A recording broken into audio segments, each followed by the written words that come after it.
Voilà. Donc bonjour et bienvenue à ce nouveau webinaire, donc le troisième, organisé par l'association. Aujourd'hui, on va parler déchets. On va parler gestion des déchets. On va aborder en fait plusieurs thèmes. En fait, là, on va parler à la fois du bilan 2018 sur la gestion des déchets ménagers assimilés. Donc, vous présenter donc les principaux résultats. On va parler également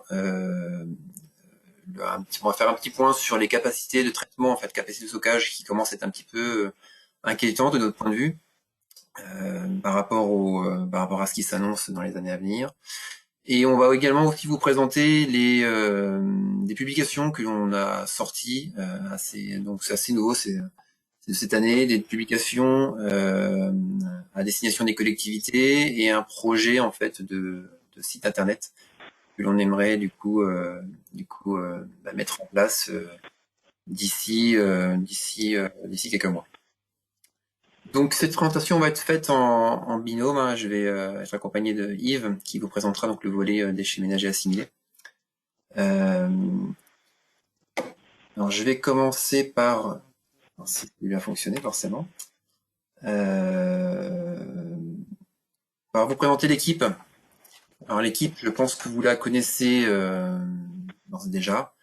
Ce que j'ai oublié de vous préciser, pardon, c'est que si vous souhaitez poser des questions, euh, on va fonctionner comme les derniers webinaires en fait. Si vous souhaitez poser des questions, il faut les poser par le chat, ça sera plus facile. Ça évitera de créer des interférences, on sait jamais. On pourra du coup consulter ces questions via le chat et vous répondre. Peut-être qu'on reprend les questions à la fin s'il y en a trop. Donc voilà. Donc l'équipe de Biomasse Normandie qui est dédiée en fait à l'observatoire. Donc on est 4 concrètement. Donc moi je m'appelle Alexandre Farcy, je suis coordinateur de l'observatoire.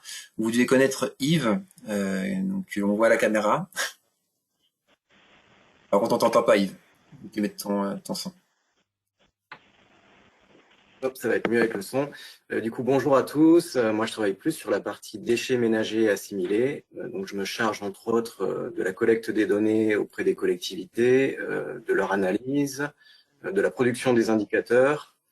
Et je travaille aussi un peu sur la partie installation de traitement des déchets ménagers. Ensuite, une autre personne que vous devez connaître également, c'est Florence Brunet, que vous avez certainement eu l'occasion de voir donc à nos AG, ou dans le cadre de l'animation des anciennes réunions PRED qui étaient organisées au sein de la région Basse-Normandie. C'était elle qui présentait donc les résultats sur les volets déchets dangereux. Donc c'est notre spécialiste déchets dangereux au sein de Biomasse. Je sais pas si tu veux rajouter deux mots, Florence. Non, non, non. Et j'interviens aussi ponctuellement, enfin historiquement, sur les DMA et des fois ponctuellement, je peux être en contact avec vous pour des petits compléments d'information aussi relatifs au DMA. Et notre nouvelle recrue, donc c'est Yann Plar, là pour le coup vous ne devez pas le connaître, ou à moins que vous ayez échangé un petit peu par mail avec lui. Yann, on l'a recruté en septembre, donc un nouvel arrivé. Il va plutôt travailler sur le volet déchets d'activité économique. En tout cas, c'est là-dessus qu'il a débuté, sur notamment des enquêtes auprès des installations de tri, en fait, installations de centres de tri normands, que l'on essaye maintenant d'enquêter chaque année de façon à avoir une vision un peu plus à jour en fait des quantités de matériaux recyclables qui sont du coup produits et potentiellement réutilisables en Normandie. Alors, je ne sais pas si Yann est connecté. Ensuite, si on rentre dans le vif du sujet, on va parler donc du coup du bilan DMA 2018. Aujourd'hui, du volet technique, sachant que sur l'année 2018, en fait, on a réalisé une double enquête. On a à la fois enquêté les collectivités locales sur l'aspect organisation des services et flux et filières suivis, et également sur le volet économique pour essayer d'identifier en fait les coûts de gestion en fait de ces déchets ménagers assimilés par étape, par flux. Ce bilan est encore en cours. C'est un gros travail en fait de consolidation. Donc du coup, on n'aura pas l'occasion de vous le présenter aujourd'hui, mais certainement lors d'un prochain webinaire. Donc là, on va plutôt parler du volet technique. Je te laisse la main du coup, Yves. Alors, il faut aussi que tu mettes le son. Décidément, ouais. Un bilan technique qu'on a envoyé aux collectivités au cours du mois d'octobre. On a souhaité garder un peu, le même plan, en fait, mais on a souhaité quand même faire évoluer un peu la forme, l'aspect de ce plan. Donc, ça passe par des pages de garde qui introduisent en fait les grandes parties de ce bilan. Un bilan un peu plus graphique, on met un peu plus d'images, un peu plus de graphiques qui synthétisent la donnée, qui présentent de manière un peu plus graphique la donnée. Chacune de ces parties chacune des parties est conclue par un petit encart qui s'appelle chiffre essentiel, l'essentiel du verre, l'essentiel des OMR, dans lequel on regroupe un peu des chiffres clés, comme par exemple la part des DMA que représente tel déchet, le tonnage collecté, l'évolution depuis 2015 avec une petite courbe, et deux ou trois autres chiffres essentiels. Donc on a pris ce parti d'avoir un bilan un peu plus graphique où les principaux éléments sautent un peu plus à l'œil. Et on a aussi pris le parti d'alléger certaines parties, un tout petit peu moins d'explications, mais on conserve quand même une partie où on met en contexte les chiffres, où on explique un peu. Mais on a pris le parti du coup d'alléger un peu ça. On est preneur de remarques, de réflexions sur ce changement qu'on a opéré cette année. Si vous avez des remarques, peut-être des envies, des choses que vous souhaitez voir apparaître dans le bilan, on est tout à fait preneur de vos suggestions. Les principales conclusions, c'est qu'on est toujours loin des objectifs de la loi de transition énergétique pour une croissance verte. Je reviendrai un peu plus en détail sur les prochaines diapos. Notre taux de valorisation est toujours insuffisant. On produit toujours autant d'OMR, bien que cette production baisse d'année en année. Concrètement, on perd à peu près 3 à 4 kilos par an d'OMR par habitant. On est aujourd'hui à 250 kilos par habitant d'OMR. Une autre conclusion, c'est aussi que les réseaux de déchetterie sont depuis plusieurs années incontournables et accueillent à peu près 45% des tonnages collectés en Normandie, des tonnages de déchets ménagers assimilés collectés en Normandie. Et enfin, la principale conclusion, celle qu'on inscrit en fin de ce bilan, c'est qu'il reste pas mal de filières de valorisation à développer. Et pour rappel, le bilan, il vous a été envoyé du coup par mail, mais vous pouvez aussi le retrouver sur le site de Biomasse Normandie, sur l'onglet Publications tout en haut à droite. Vous allez le retrouver facilement, c'est la dernière publication qu'on a sortie sur le site. Sur la partie production de DMA, le constat c'est qu'on a une production en légère hausse, pas de beaucoup. On observe une évolution de 0,2% entre 2017 et 2018. Ça correspond à une production individuelle de 674,4 kg contre 673,4 kg en 2017. Donc on prend 1 kg par habitant. Les principaux constats, les OMR baissent, donc on est à 250 kg par habitant. On a une progression de la collecte sélective et des déchets occasionnels. Alors, un petit bémol sur la collecte sélective, on collecte plus, on passe de 80,3 à 83,7 kg par habitant et par an. On collecte plus, mais on a observé aussi une augmentation assez importante du refus de tri sur quasiment toutes les collectivités normandes. Un refus de tri qui explose un peu en 2018. On devrait à peu près avoir la même tendance en 2019. On collecte plus, mais malheureusement, on collecte aussi un peu plus de refus de tri qu'auparavant.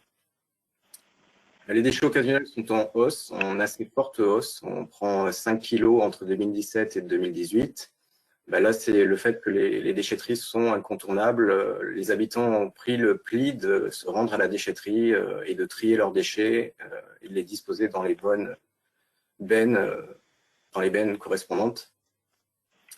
Donc c'est un service qui est devenu incontournable. On a, comme je le disais auparavant, 45% des déchets collectés qui sont collectés par le biais de ces déchetteries. Le point positif, la tradition normande d'avoir une grosse production de déchets verts, en 2018, elle est un peu en retrait. On perd à peu près 4 kilos, mais pour rappel, ça reste, la production de déchets verts reste très dépendante des conditions météorologiques. Donc, on a une baisse de la production, mais on ne peut pas forcément l'imputer à des efforts de prévention ou à d'autres facteurs. C'est une production qui évolue vraiment d'année en année et on ne peut pas tellement la prévoir. Ça dépend si on a beaucoup de pluie, beaucoup d'ensoleillement. C'est quelque chose qui est un peu trop dépendant de facteurs exogènes.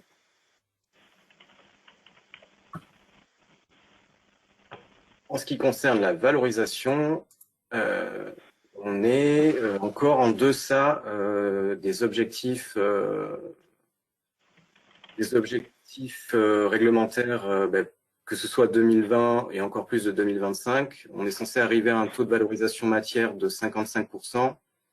Aujourd'hui, on est plutôt à 45%. Donc, on a encore 10 points à aller chercher pour atteindre l'objectif 2020, ce qui va être très dur à atteindre.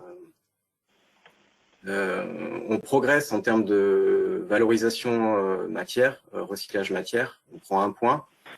Mais si on regarde, si on compare les performances de la Normandie aux chiffres nationaux, on a vraiment un gros écart sur la valorisation matière. On a un peu plus recours aussi au stockage qu'au niveau national. On a une part importante de valorisation énergétique.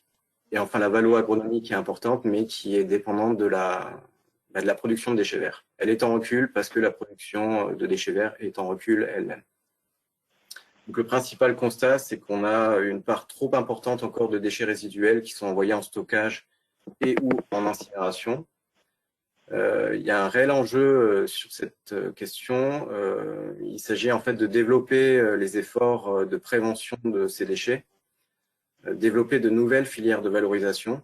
On a certaines collectivités qui aussi se mettent à trier des encombrants pour améliorer leur taux de valorisation matière. Et pour aider ces collectivités, pour les assister, l'ADEME et la région ont lancé 2 appels à projets. L'un qui concerne le tri à la source des biodéchets.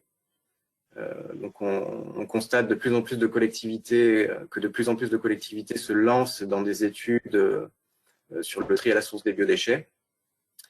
Ça peut être une collecte de biodéchets, une collecte au porte-à-porte ou par le biais de points d'apport volontaires, ou le renforcement de la distribution de composteurs pour une gestion à domicile d'une grosse part de ces biodéchets. Et enfin aussi un appel à projet sur la tarification incitative. Pour rappel, on a à peine 3% de la population normande qui est couverte par une tarification incitative. Au niveau national, on est clairement en retard par rapport à d'autres régions françaises.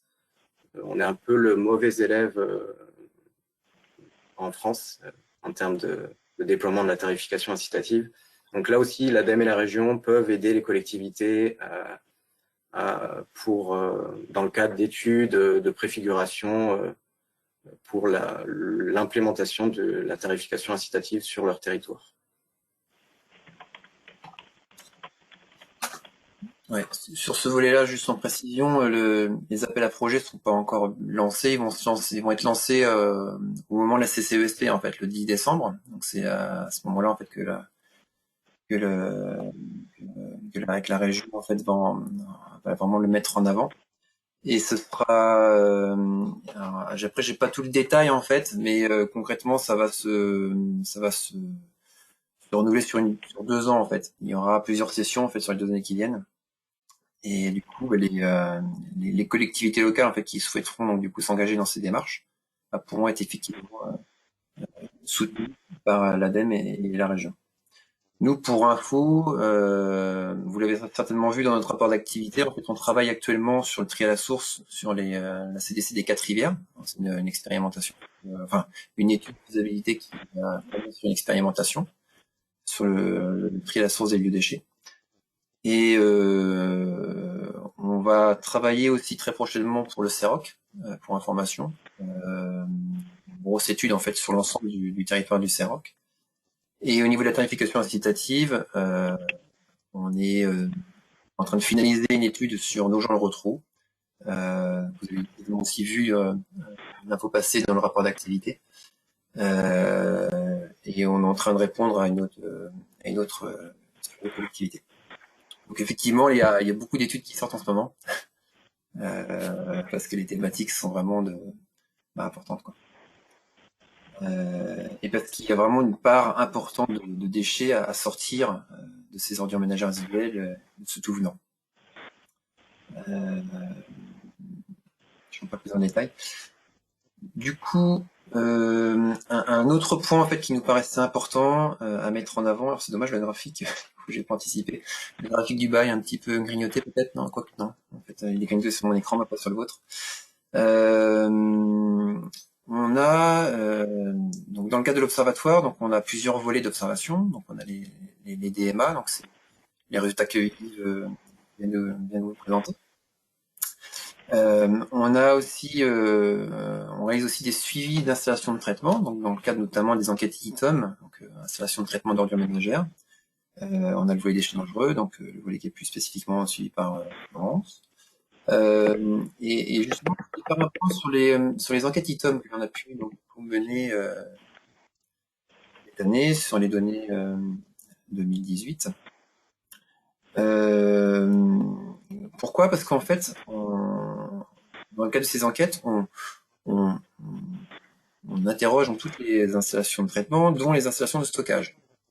Donc on suit en fait les quantités de déchets qui sont admis sur ces installations. Donc il y a 13 installations de stockage en Normandie, donc avec des capacités qui sont plus ou moins grandes. Et ce qui est assez notable, ça on l'a déjà dit, 2 ans qu'on l'a dit, les capacités de stockage donc sont limitées, sont à hauteur d'environ 1 300 000 tonnes. Et aujourd'hui, en 2018, on était à un petit peu moins d'1 200 000. Ce qui fait qu'on s'aperçoit que la marge sur cette capacité, elle est assez mince. On n'a que 100 000 tonnes de marge, c'est pas énorme. Et ce qu'il faut avoir en tête, c'est que ces capacités de traitement, du coup, ont une échéance. Chaque autorisation d'exploiter est donnée sur un pas de temps. Et du coup, on a voulu confronter en fait ces capacités, les projeter jusqu'en 2050 pour voir un petit peu comment ça allait évoluer. Les comparer aussi par rapport aux objectifs de réduction des quantités envoyées en stockage qui sont issus en fait de la loi de transition énergétique et qui ont été repris dans le PRPGD. En gros, pour rappel, c'est moins 30% en fait des déchets entre 2010 et 2020 et moins 50 à l'horizon 2025. En plus, la loi AGEC a aussi remis en avant donc ce besoin de réduire les quantités envoyées en stockage. Et donc du coup, en 2035, on sera limité à seulement 10% du flux constitué de DMA. C'est-à-dire que pour le coup, sur les DMA, il y a vraiment un effort important à faire sur les ordures ménagères résiduelles et sur le tout venant. Et ce qui fait qu'on on a fait ce petit graphique qui est en bas à gauche, qui vous montre le nombre d'installations, donc c'est les listos en bleu, leur capacité disponible en tonnes par an pour chaque année, jusqu'en 2050. Et on rappelle les objectifs en fait de 2020 et 2025, donc indiqués dans le PRPGD, qui sont en gros en 2020, on devra se limiter à 868 000 tonnes de déchets stockés en Normandie. 2025, 620 000 tonnes. Donc ce qui est intéressant, c'est que les capacités de stockage donc, diminuent dans le bon sens. En tout cas, si les installations de stockage donc du coup s'arrêtent au fur et à mesure, donc on aura moins de capacité, donc ça correspond finalement aux objectifs qui sont fixés dans le PRPGD. Par contre, ce qui est un petit peu inquiétant, c'est que les quantités en fait que l'on envoie sur ces installations de stockage, elles pour le coup ne diminuent pas aussi vite. et au contraire, en fait, plutôt tendance à augmenter. Ce qui fait il y a vraiment une nécessité aujourd'hui que tout le monde prenne conscience en fait qu'il faut mettre en place des solutions à la fois pour prévenir la production de déchets, parce que encore une fois le meilleur déchet c'est celui qu'on produit pas, mais aussi de façon à orienter un maximum de déchets normalement résiduels, à orienter ces déchets un maximum vers des solutions de valorisation. Parce que concrètement, sinon on n'aura plus de solution de stockage, quoi. Donc voilà, c'est un petit point d'alerte qu'on voulait encore rappeler, parce que voilà quoi. Au fur et à mesure, en fait, on va commencer à se trouver un petit peu limite.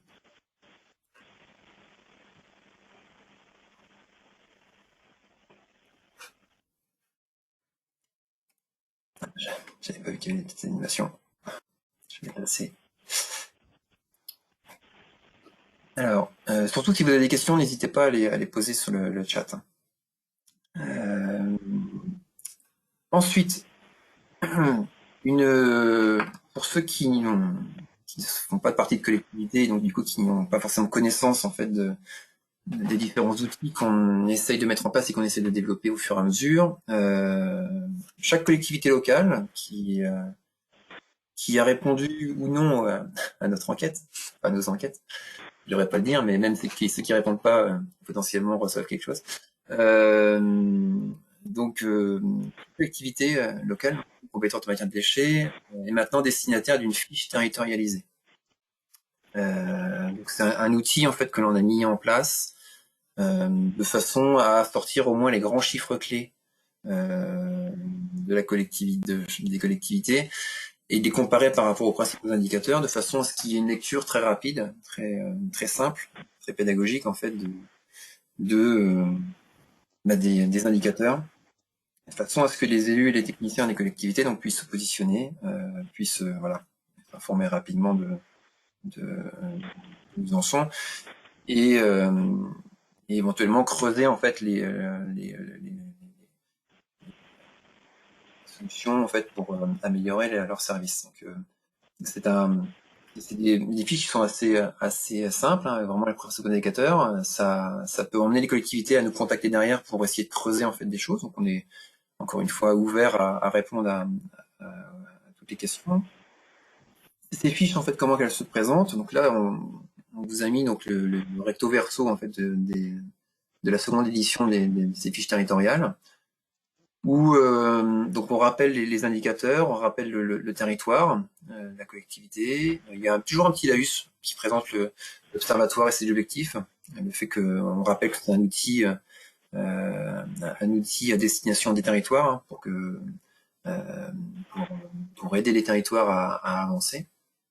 On rappelle aussi les partenaires, hein, l'observatoire, hein, pour rappel, c'est animé par Biomasse Normandie, c'est autofinancé par Biomasse Normandie, mais c'est aussi financé en grande partie par l'ADEME et par la région Normandie.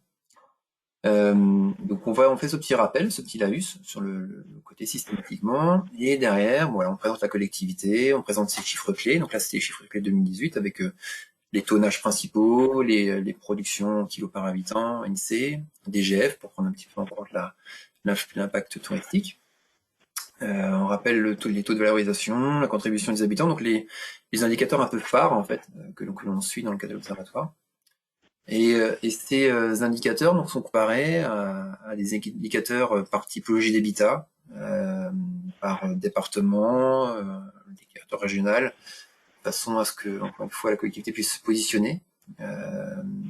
On a fait aussi cette année une petite simulation pour comparer les performances de chaque collectivité à des territoires en dispositif incitatif. Hein.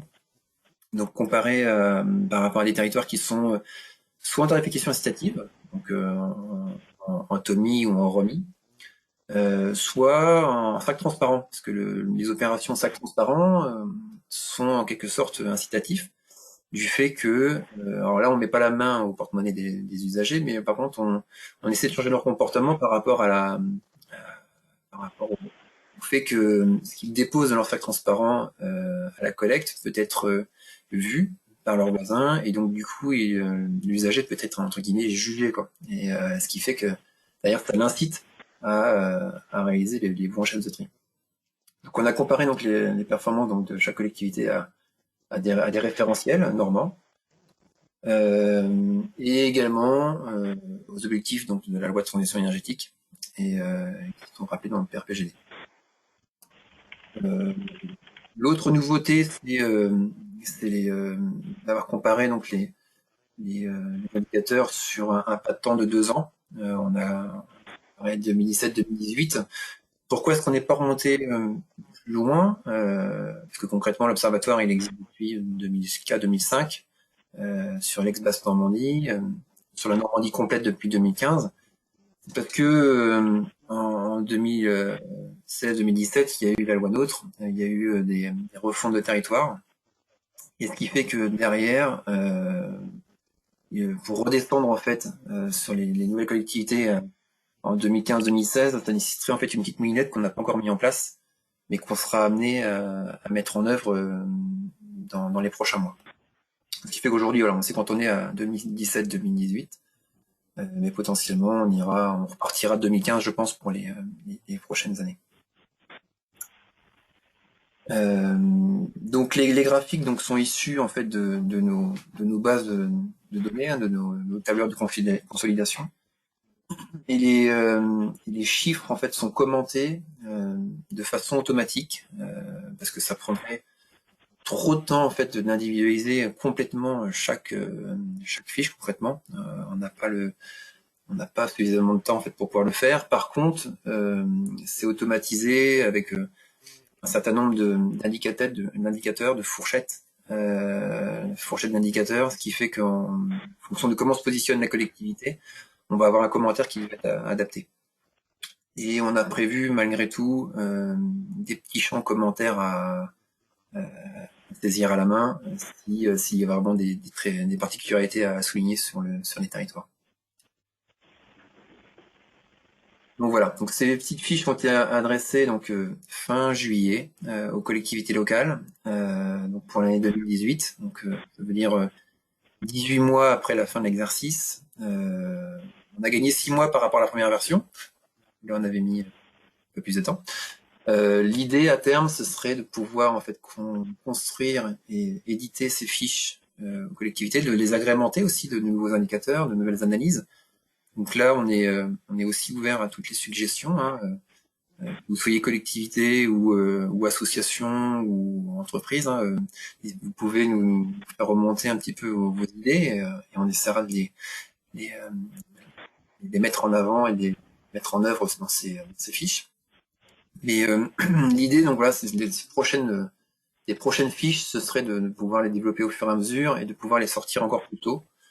Dans l'idéal, ce serait de pouvoir les adresser aux collectivités au moment de l'envoi du questionnaire annuel, ce qui fait que chaque collectivité aurait un retour papier et pour les remercier quelque part de nous fournir les éléments. Encore une fois, si on n'a pas ces éléments qui nous remontent du terrain, on ne peut pas sortir d'indicateur. Et puis ces indicateurs sont vraiment à destination des territoires. C'est pas que pour nous, quoi.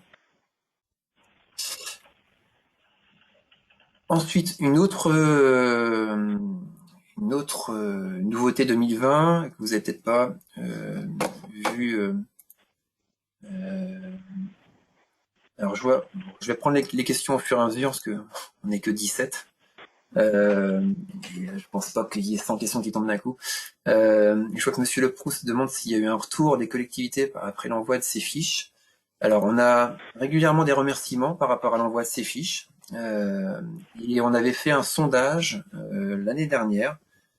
C'était suite au premier envoi, donc à la première version des fiches.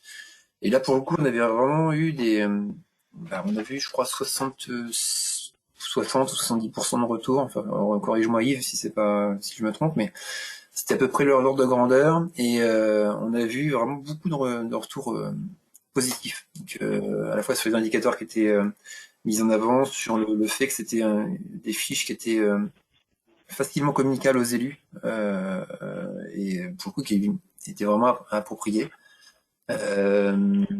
Et on avait eu aussi, ce qui était intéressant dans le sondage qu'on avait fait, donc c'était un sondage Lime Survey en ligne. Ce qui était intéressant, c'est qu'il y a aussi des gens qui se sont exprimés, qui nous ont permis justement de voir un peu vers quoi on devait tendre, parce qu'on veut vraiment que ce soit un outil derrière, pas juste des indicateurs qui sont mis en avant. Et c'est ce qui nous a du coup incité à faire ce petit comparatif entre les résultats de la collectivité et des collectivités qui sont en dispositif incitatif.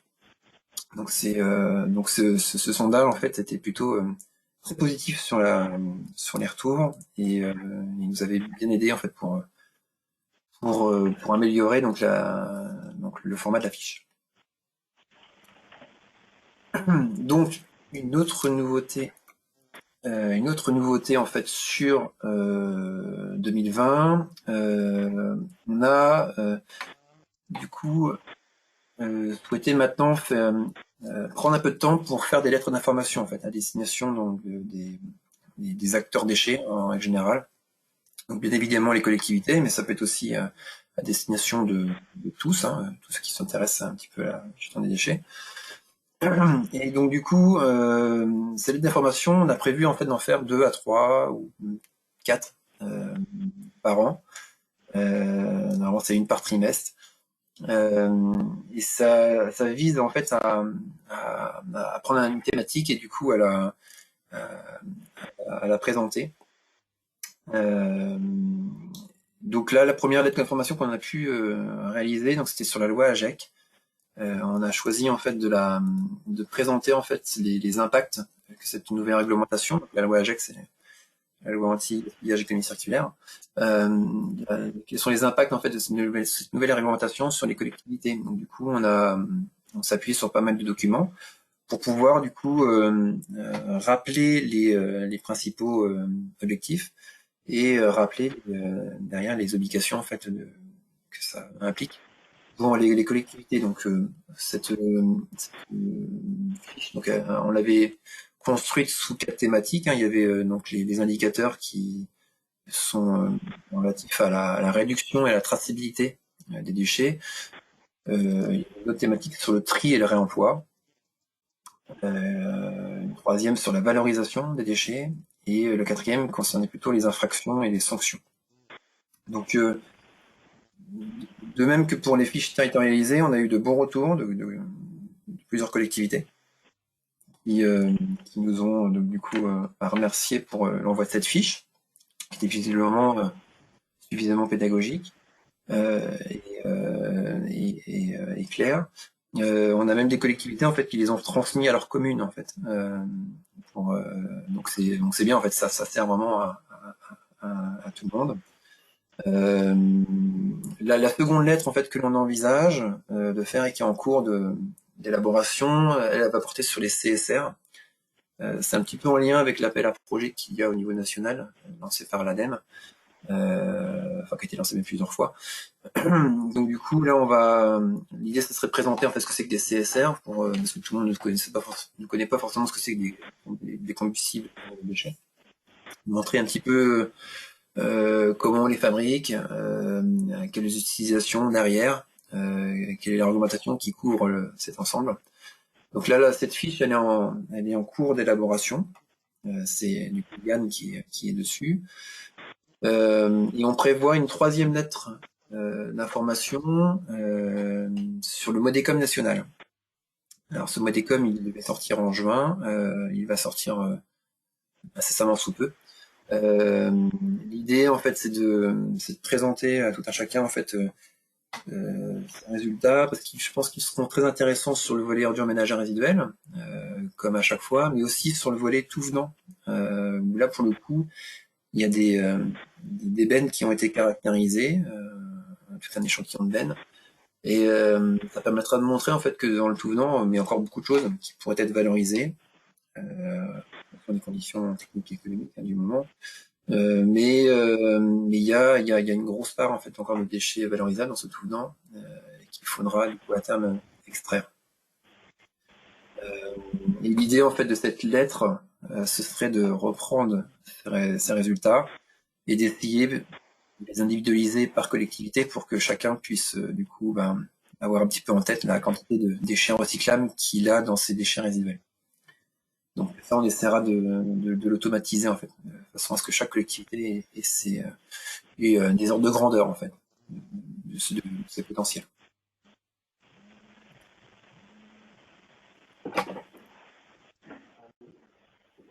Alors,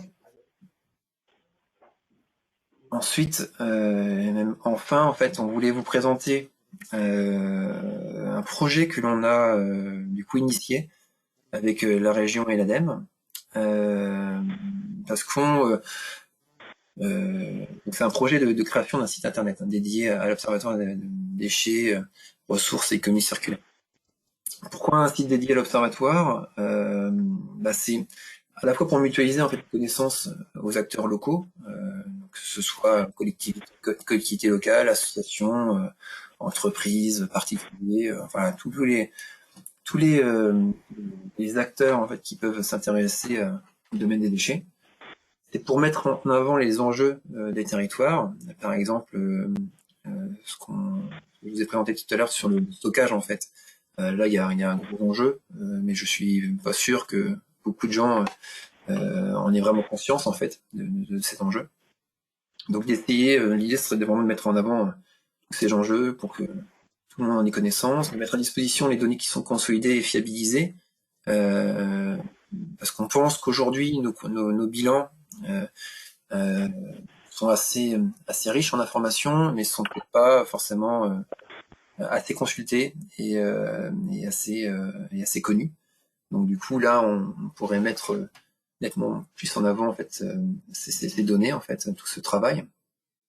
Et c'est aussi pour donner de la visibilité à l'observatoire, sachant on est connu et reconnu par le secteur public, mais pas encore assez en fait pour le secteur privé.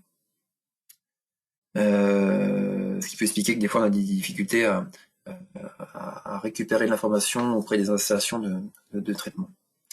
Donc on a commencé à dessiner quelques contours avec nos partenaires. Donc on a commencé à réfléchir un petit peu à comment on allait segmenter en fait ce site en fait par volet d'observation, par sous-thématique. On a commencé on souhaitera aussi à terme donc mettre en avant les chiffres clés, les représenter ces données en fait sous des formes très très claires, très très lisibles en fait, avec une navigation très fluide. Donc on s'appuiera certainement sur des graphiques un peu dynamiques, des cartes dynamiques, enfin tout un volet en fait qui est agréable du coup à utiliser. On commentera nécessairement les données parce que il y a forcément des choses à orienter dans la lecture pour que les chiffres soient bien compris. L'idée serait aussi d'avoir un historique sur les données pour que l'on puisse voir les tendances. Et l'idée ce serait d'avoir un outil dynamique et ergonomique avec des systèmes de filtres pour choisir les indicateurs, pour choisir les années de référence, pour choisir les périmètres aussi que l'on souhaite du coup regarder. Donc voilà, donc on a commencé à dessiner ces quelques contours avec la région elle-même. Et à terme, ce que l'on souhaitera faire, donc c'est un peu ce type de représentation. Donc là, nous on travaille en réseau en fait avec les autres observatoires observatoires locaux. Dans le cadre du RAR et les agences régionales de l'environnement, ou même dans le cadre du ROLD, en fait, le réseau d'observatoires animé par l'ADEME. Et dans ce cadre-là, en fait, dans le cadre de ces réseaux, en fait, on échange beaucoup avec nos collègues. Et ce qui fait que, en regardant un petit peu ce qui se fait et ce qu'on pourrait faire, on s'orienterait en fait vers ce type de graphique et de cartographie. Alors je vois une question de Monsieur Le Proust. Comment l'inspection des installations classées de l'ADREAL est associée à cet observatoire? Car l'ADREAL a un SIG cartographique. Alors l'ADREAL est partenaire technique en fait de l'observatoire, pas financeur. Et du coup, l'Adréal, elle est associée en fait à nos copiles Ecotech, donc pour les orientations. Aujourd'hui, sur le volet site internet, là, on l'a plutôt réfléchi au sein des financeurs. On n'a pas encore vraiment associé l'Adréal. Après, l'outil cartographique de l'Adréal, honnêtement, je le connais pas, le SIG cartographique. Après, je leur demanderai un petit peu ce qu'ils ont. Mais concrètement, ouais, je vais vous montrer un petit peu ce qu'on souhaiterait faire comme type de cartographie. Et je ne sais pas si l'outil cartographique de l'Adréal pourrait répondre à cet objectif. Je vois qu'il y a une autre question, je la prends en passage, de Madame Dupré, d'Europa. Bonjour à tous. Au niveau logistique, quelle est l'évolution des tonnages des DMA du centre de transfert du Havre vers EcoSter en fluvial? Avez-vous des informations sur l'évolution à venir de ces volumes et une idée des possibles massifications en fluvial? Dans le cas de l'observatoire, suivez-vous ces types d'indicateurs logistiques? L'évolution des tonnages de DMA du centre de transfert du Havre vers EcoSter en fluvial, ça on a, parce qu'on suit en fait alors j'ai pas le chiffre en tête forcément, mais ça c'est le genre de choses que l'on suit parce que au travers de toutes nos enquêtes collectivités, on suit tous les flux en fait de déchets qui sont produits, collectés, transférés, orientés, etc. Et on connaît toutes les points d'étape en fait. Donc on sait tout ce qui passe par les quais de transfert, public-privé, et potentiellement où ça va. Donc ça c'est des choses que l'on connaît effectivement. La tendance, je l'ai pas en tête. Je pourrais vous la communiquer, savoir si c'est plutôt une progression ou une diminution. Potentiellement, c'est plutôt une diminution sur le volet audioménagère résiduel. Après, au niveau du sélectif, je ne saurais pas trop vous dire. Mais je pourrais regarder. Et si on suit ce type d'indicateur logistique, alors on fait pas forcément, pour le coup, on sort pas forcément d'indicateurs sur le transport routier, transport fluvial aujourd'hui. C'est peut-être des choses à effectivement regarder à terme. Alors, si je reviens sur les petites les graphiques, donc là, Yves, vous avez préparé des petits gifs, donc c'est des images qui vont tourner en boucle. C'est pour vous montrer un petit peu le type de graphique que l'on aimerait, sur quoi on voudrait tendre à terme. Là, c'est une image qui a été prise sur le site de l'AREC. Donc l'AREC, c'est l'Observatoire Nouvelle-Aquitaine, où on vous montre du coup qu'on peut, avec les nouveaux sites, un nouveau type de site, on peut du coup choisir l'indicateur en fonction du tonnage, du ratio, on peut choisir un périmètre géographique. En l'occurrence, c'est plutôt un périmètre département. Les années, et on peut du coup choisir le type de déchet. Et en passant en fait sur le graphique, on a des données chiffrées, on a un peu plus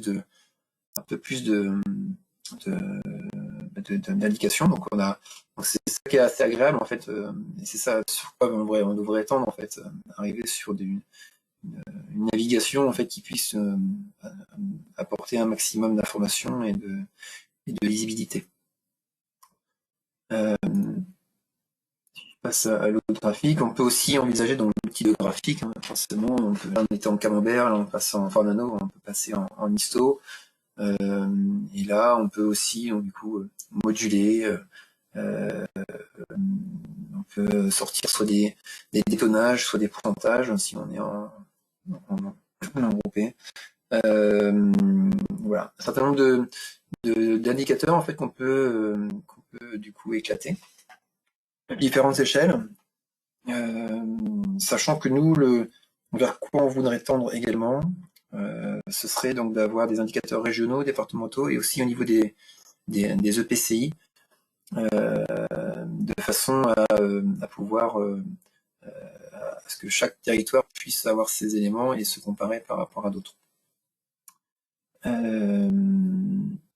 Et au niveau des outils cartographiques, donc c'est pour ça que je ne sais pas si l'Adréal en fait a vraiment ce type d'outil, mais là l'idée ce serait de pouvoir par exemple présenter les principaux indicateurs de production et de valorisation, donc avec des données quantitatives associées aux informations géographiques, d'avoir un historique et de pouvoir en fait en passant donc encore une fois sur les territoires avoir des infobulles, avoir des codes couleurs en fait pour se positionner en fait sur des échelles, pouvoir passer d'un ratio à une quantité, d'un flux à un autre, d'une année à une autre.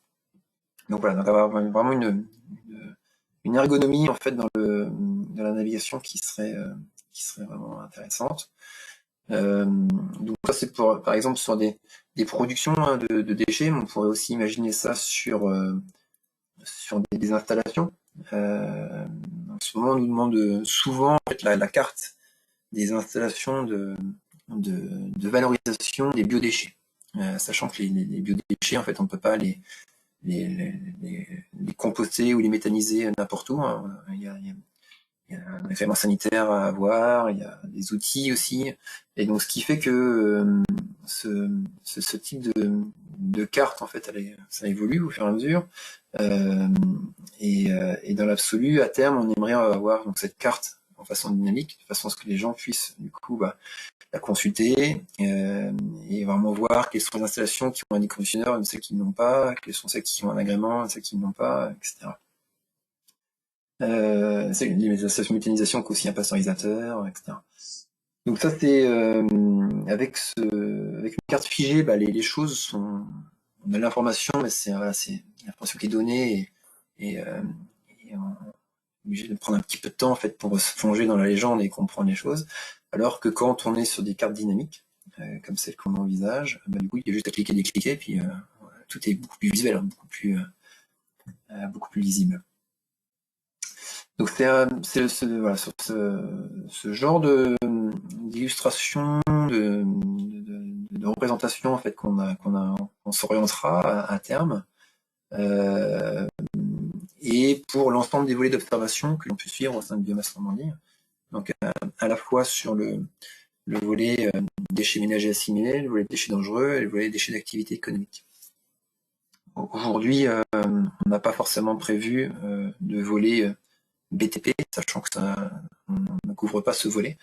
Après, peut-être qu'à terme, ce volet sera également aussi inclus dans ce nouveau site internet. Donc par rapport à tout ça, encore une fois, on est preneur. Je voulais remettre l'illustration, mais tant pis. On est preneur en fait de toute idée, toute demande, de